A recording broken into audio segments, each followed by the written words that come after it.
Hello friends, ഏവർക്കും പുതിയ വീഡിയോയിലേക്ക് നമസ്കാരം. ഇന്ന് ഞാൻ വന്നിരിക്കുന്നത് ഇന്ത്യൻ 2 എന്ന ചിത്രത്തിൻ്റെ 11ാം ദിവസത്തെ ഏറ്റവും പ്രധാനപ്പെട്ട കേരള കളക്ഷൻ അപ്ഡേഷനുമായിട്ടാണ്. വീഡിയോയിലേക്ക് മുൻപ് വീഡിയോ ലൈക്ക് ചെയ്യുക, ചാനൽ സബ്സ്ക്രൈബ് ചെയ്യുക. ഈ വരുന്ന ജൂലൈ ഓഗസ്റ്റ് മാസം ധാരാളം ചിത്രങ്ങൾ ഇനി അങ്ങോട്ട് OTT റിലീസ് ചെയ്യാൻ പോവുകയാണ്. ചാനൽ പരിശോധിച്ചാൽ നിങ്ങൾക്ക് കാണാൻ വേണ്ടി സാധിക്കുന്നതായിരിക്കും. ശങ്കറിൻ്റെ സംവിധാനത്തിൽ കമലഹാസൻ, സിദ്ധാർത്ഥ്, പ്രിയ ഭവാനി ശങ്കർ എന്നൊക്കെ പ്രധാന കഥാപാത്രങ്ങളായി എത്തിയ ചിത്രമായിരുന്നു ഇന്ത്യൻ 2. ചിത്രത്തിന് ഒരു ആവറേജ് മിക്സഡ് അഭിപ്രായം മാത്രമാണ് ഇപ്പോഴും പുറത്തുവന്നുകൊണ്ടിരിക്കുന്നത്. അതുകൊണ്ട് തന്നെ എല്ലാ സിനിമാ പ്രേമികളും ഒരേപോലെയാണ് ചിത്രത്തിൻ്റെ ഓരോ കളക്ഷൻ അപ്ഡേഷനും അറിയാൻ വേണ്ടി കാത്തിരിക്കുന്നത്.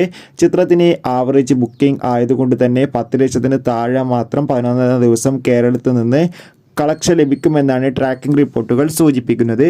എന്തായാലും നമുക്ക് കാത്തിരിക്കാം ഇന്ത്യൻ 2 എന്ന ചിത്രത്തിൻ്റെ കൂടുതൽ കളക്ഷൻ റിപ്പോർട്ടിനായി. ബൈ.